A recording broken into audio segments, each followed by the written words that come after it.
everyone. We are just west of Bryce Canyon National Park at a location called Badger Creek.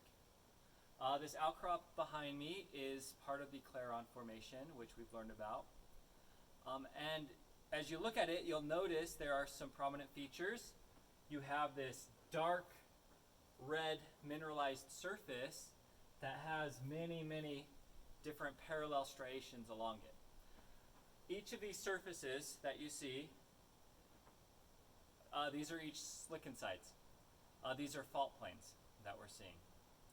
And as you look at it, you might notice that they are oriented in all different directions. There's no clear pattern for the orientation of these fault planes.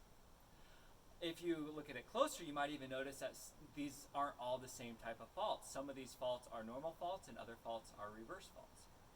So that begs the question, well, what is causing these?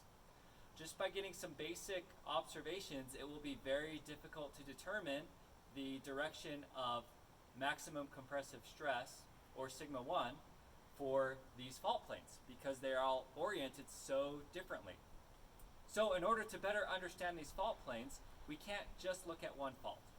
We have to look at all of them, or many of them, and really analyze the data of many different faults and see if some patterns emerge. And that's exactly what we are going to try to do. We're going to measure these fault planes. In this case, I'm going to measure them for you and give you the data.